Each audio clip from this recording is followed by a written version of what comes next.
नाज़रीन, आज हम थायराइड के बारे में बात करेंगे। अगर कोई ऐसे पेशेंट आपको लगता है या फिर अगर कोई इस मसाइल से गुजर रहे हैं तो आप हमें कॉल कर सकते हैं, पूछ सकते हैं, क्योंकि आज हमारे पास डॉक्टर शाहिद फारूक हैं, जनरल सर्जन है, जो हमें बताएंगे कि थायराइड की बीमारी होती क्यों है और इसकी क्या वजूहात होती हैं। अस्सलाम वालेकुम। वालेकुम अस्सलाम। सर, कैसी तबीयत है आपकी? अल्हम्दुलिल्लाह जी, मैं सर, मैं सबसे पहले यही पूछना चाहूँगी कि थायराइड क्या है और ये हमारे जिस्म में क्या किरदार अदा करता है, ये होता क्यों है? थायराइड एक्चुअली फिज़ा एक नॉर्मल ग्लैंड है जो अल्लाह मियां ने आपके जिस्म का हिस्सा बनाया है और ये गर्दन में सामने इस जगह पे मौजूद होता है। अगर हम इससे देखें तो ये बटरफ्लाई या तितली की शक्ल का होता है और ये आपकी बॉडी के सारे फंक्शंस को कंट्रोल करता है। मतलब एक और किसी के चीज़ को कम करना, सोना, आपका वज़न का बढ़ना या ना बढ़ना, उसमें भी एक बड़ा इम्पॉर्टेंट रोल प्ले करता है। तो ये वाइटल आर्गन है जिसके बगैर आपकी बॉडी काम करना तकरीबन कम कर देती है या फिर आहिस्ता आहिस्ता छोड़ जाती है। तो इसलिए इसका नॉर्मल हालत में फ़ंक्शन करना बेहद ज़रूरी है।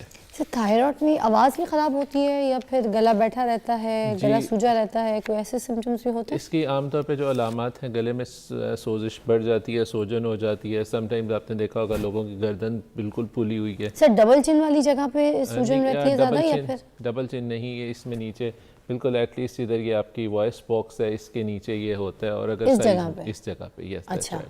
और जब इसमें फिर ये बड़ा हो जाता है तो फिर ये it can take any shape, किसी भी तरह बड़ा हो, जिधर जिधर इसको कम आसानी से जा सकता है वो चला जाता है। सर, थायराइड का हमारे जिस्म में काम क्या है? हमारे जिस्म के कौन कौन से ऐसे फंक्शंस हैं, कौन से ऑर्गन्स हैं जिनको ये कंट्रोल करता है? तो बेसिकली अगर आप देखा जाए तो ये आपका मेटाबॉलिक रेट कंट्रोल करता है सबसे पहले, और ये आपके दिमाग को भी कंट्रोल करता है। आपकी जिस तरह आप मेंटली शार्प हैं, ब्रिस्क हैं, इसको भी कंट्रोल करता है। आपके दिल को कंट्रोल करता है, दिल की धड़कन को कंट्रोल करता है, आपकी अंतड़ियों की मूवमेंट को कंट्रोल करता है, और इसमें आपके जो रिप्रोडक्टिव आर्गन्स होते हैं उनकी फंक्शनिंग को भी कंट्रोल करता है।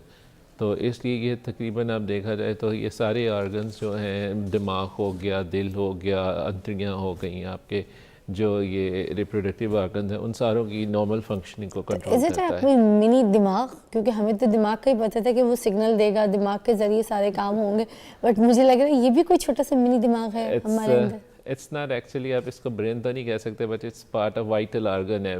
ब्रेन जिसके थ्रू आप समझने के काम करता है और बॉडी को कंट्रोल करता है। अच्छा, और तो आप ये भी तो कह रहे हैं ना कि मेटाबॉलिज्म को भी कंट्रोल करता है, तो ये ओबेसिटी, मोटापे की भी तो वजह बन सकता है? जी बिल्कुल, जब ये काम अपनी काम कम कर रहा हो, जिसे कहते हैं अंडर एक्टिव है या फिर हाइपोथायराइड है पेशेंट, या उस कंडीशन में ये फिर इसमें वज़न बढ़ जाता है मरीज़ का और मरीज़ मोटा होता जाता है। लेकिन उसमें जो अलामात हैं वो ये कि पेशेंट कहता है मैं खाना नहीं खाता, मुझे भूख नहीं लगती, बट स्टिल मुझे वज़न बढ़ रहा है मेरा, उसमें ये ख़ास बात होती है। तो इनकी वजूहात क्या होती हैं? क्यों पेशेंट कहता है कि मेरा वज़न बढ़ रहा है? इसमें जो कि कुछ इसमें वजूहात जो है, इसमें सबसे इम्पोर्टेंट है वो आयोडीन की कमी है। जैसे गवर्नमेंट ने आयोडीन वाला या हांडी वाला नमक का इस्तेमाल करें तो वो इस्तेमाल करना चाहिए, जिससे ये इसकी डाइटरी जो नॉर्मल ग़िज़ाई ज़रूरत है वो पूरी होती रहती है।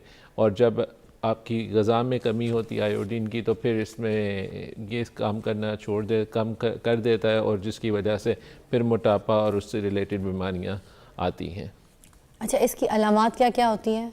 किस तरीके से पता लगेगा कि हमें ये इशूज़ हमारे अंदर बन रहे हैं या कोई प्रॉब्लम है हमें ऐसी? अच्छा, इसमें दोनों सूरतों में जब ग्लैंड काम ज़्यादा, ये गदूद काम अगर ज़्यादा कर रहा है तब डिफरेंट अलामत होंगी, कम हो कर रहा है तो उसकी अलामत का डिफरेंट होगी। ये साइंस आम इंसान को कैसे पता चलेगा? आम इंसान को इस तरह पता चलता है, तो सबसे कॉमन एक तो कम काम करने की अलामत तो हमने बता दी कि पेशेंट को भूख कम लगती है पर वेट गेन हो रहा होता है, पेशेंट की जिल्द खुरदरी हो जाती है और ड्राई हो जाती है, ठीक है जी, और पिंडलियों पे ख़ास तौर पे घुटने के नीचे जो है वो सोजिश ज़्यादा हो जाती है, स्किन ख़राब हो जाती है, और पेशेंट सोता ज़्यादा है। और इसी तरह जब दूसरी तरफ देखा जाए, ग्लैंड जब ज़्यादा काम कर रहा होता है तो जनरली ये पेशेंट जो होते हैं कमज़ोर होते हैं या थिन होते हैं, इन कहते हैं कि दिल की धड़कन बहुत ज़्यादा होती है वो, और दूसरी तरफ अगर हार्ट रेट बढ़ जाता है, कहते कहते वो मरीज़ कहते हैं कि डॉक्टर साहब दिल से दौड़दा महसूस होता है या दिल धड़कदा महसूस होता है। अच्छा, तो ये अलामत हैं इसकी। और फिर समटाइम्स अगर ज़्यादा एक्टिव हो तो पेशेंट को डायरिया भी हो सकता है। कुछ लोगों में आपने देखा होगा जिनकी आंखें बहुत ज़्यादा बाहर आ गई होती हैं, जिसे कहते हैं आने उबल पे ने, इस तरह और पंजाबी में कहते हैं पेशेंट आके तो वो I like it. तो अच्छा सर, मुझे बताएं कि ये जो थायराइड जब हो जाता है इंसान को, ठीक है, अब इसके साथ ये सिचुएशन है कि इंसान अगर डॉक्टर को नहीं दिखा रहा है, इसकी मेडिकेशंस नहीं ले रहा, तो क्या वो खुद ही ठीक हो सकता है? कोई घरेलू इलाज से इसका कोई इलाज है? नहीं, एक्चुअली इसके लिए जो सबसे इम्पॉर्टेंट इलाज और टोटका है वो आयोडीन की इस्तेमाल है, जो कि आप नमक में इस्तेमाल करते हैं, या फिर इसमें जो आप चीज़ है, मछली है, और इस तरह जो डेयरी प्रोडक्ट्स है उसमें आयोडीन होता है शामिल। तो अच्छा। अगर उसको यूज़ कर लें, अंडे भी इम्पॉर्टेंट चीज़ हैं, तो वो यूज़ करते रहें, इससे बचा जा सकता है। लेकिन अगर नहीं करेंगे, उसकी कमी हो जाएगी, तो फिर उसको नहीं। अब एक इंसान को खुद से थायराइड ठीक का नहीं मसला होता। हो गया है, ठीक है, अगर वो ये सारी चीज़ इस्तेमाल करता है, अंडे, मछली, आयोडीन वाला नमक, ऑल दैट चीज़, तो अब क्या इसके बाद वो ये खुद रिकवर हो सकता है इन चीज़ों के खाने के बाद? जी नहीं, इससे नहीं हो, इससे प्रिवेंट किया जा सकता है इसका काम करना या बीमार होना, लेकिन जब ये एक दफ़ा तकलीफ़ हो जाती है फिर इसका इलाज चाहिए होता है।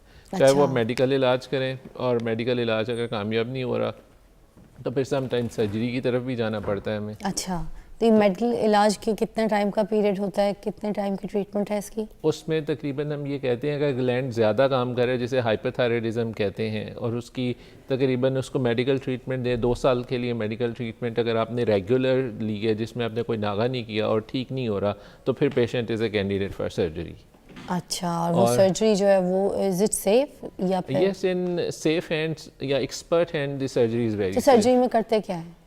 सर्जरी में इसमें आप जिस तरह आप यूँ समझ लीजिए, जैसे अपने गर्दन में इंसिजन लगाते हैं और उसमें आप ग्लैंड को निकाल देते हैं। लेकिन इसमें जो इम्पॉर्टेंट चीज़ है, जो काफ़ी सारे लोग उससे परेशान भी होते हैं, अक्सर लोग को डरा भी दिया जाता है कि आवाज़ ख़राब हो जाएगी और इस तरह के मसाइल। हाँ, अगर इन एक्सपीरियंस हैंड में सर्जरी हो तो फिर डेफिनेटली ये बहुत ख़तरनाक है। लेकिन मगर अगर ये ग्लैंड्स को आप लोग छेड़ते हैं बेसिकली, हाँ, ये है ना, नॉर्मल। तो अगर ग्लैंड्स जैसे यहाँ इस जगह के ग्लैंड्स होते हैं उनको निकाल दिया जाए, तो फिर मुंह में स्लाइवा जो है, जो थूक है, वो कैसे प्रोड्यूस होगी, वो कैसे बनेगी? मुझे ये भी थोड़ा सा समझा दीजिएगा, क्योंकि मे भी लोगों को भी ये बात दिमाग में आती है, और मुझे तो अभी आई है कि अगर ग्लैंड्स टच करेंगे तो यहाँ पे जो ग्लैंड्स होते हैं हमारे इस जगह के, ये वाले और ये सारे, इसका मुझे कंफर्म नहीं है, मगर ये ग्लैंड्स तो स्लाइवा प्रोड्यूस करते हैं। बिल्कुल ठीक है। तो फिर क्या होगा अगर जब सर्जरी होगी, तो वो थूक वगैरह बनेगी मुंह में, प्रोड्यूस हाँ होगी? जी, एक्चुअली हमारा ये जो फोकस है ना, ये थायराइड ग्लैंड है, जिसका सलाइवा प्रोडक्शन में इसका कोई रोल नहीं है। अच्छा। ये ग्लैंड में नीचे होता है गर्दन में, जैसे मैंने वॉइस बॉक्स में कहा, या जिधर आपकी चेस्ट शुरू होती है, इन दोनों के वॉइस बॉक्स और उसके दरमियान में होता है। अच्छा। तो इसके जो अलामात और फंक्शंस हैं वो मैंने आपको पहले से बता दिए हैं। जो सलाइवा जिसे कहते हैं वो प्रोड्यूस होता है, या थूक जो प्रोड्यूस होती है, वो ग्लैंड्स हैं जो कानों के नीचे हैं, आपकी ये थोड़ी में दोनों साइडों पे हैं, आपके मुंह के अंदर हैं। There are many glands in इस रीजन में, हेड एंड नेक रीजन में, अच्छा। जो कि सलाइवा प्रोड्यूस करते हैं, और वो उसकी प्रॉब्लम नहीं होती। अच्छा, वो उसके साथ उसका कोई ताल्लुक नहीं होता। जी। अच्छा, मैंने सुना है जब थायराइड ज़्यादा एक्टिव हो जाए तो फिर इंसान वेट लॉस जो है उसकी तरफ चले जाता है, भूख बहुत लगती है, नींद भी नहीं आती, डायरिया का प्रॉब्लम भी रहता है, क्या ये सच है? जी बिल्कुल ऐसे ही है। बिल्कुल जब ग्लैंड काम कर रहा होता है तो बिल्कुल ऐसे ही होता है। आपने बिल्कुल ठीक सुना है। उससे डायरिया भी हो जाता है। अब उस डायरिया की अलामत ये होती है कि किसी ये मेडिसिन से ठीक नहीं हो रहा होता, और पेशेंट को भूख भी बहुत ज़बरदस्त लग रही होती है। आम तौर पे जो इन्फेक्टिव डायरिया होता है या इन्फेक्शन की वजह से हो जाता है, या जिसे गैस्ट्रो या वो कहते हैं, उसमें जब पेशेंट को डायरिया होता है तो डायरिया के साथ पेशेंट में नमकियात की कमी भी होती है और पेशेंट की भूख भी नहीं होती। लेकिन इसमें ये होता है कि पेशेंट को भूख भी ठीक ठाक लग रही है, पेशेंट खाना भी खा रहा है, डायरिया भी हो रहा है, और पेशेंट थिन भी रह रहा है। अच्छा। और पेशेंट एक्टिव भी ज़्यादा होगा, पेशेंट को गुस्सा भी ज़्यादा आएगा। मेल फीमेल दोनों में से किस में ज़्यादा पाए जाते हैं? ये बीमारी फीमेल्स में ज़्यादा होती है, तकरीबन 10 टाइम्स 10 गुना ज़्यादा फीमेल्स में कॉमन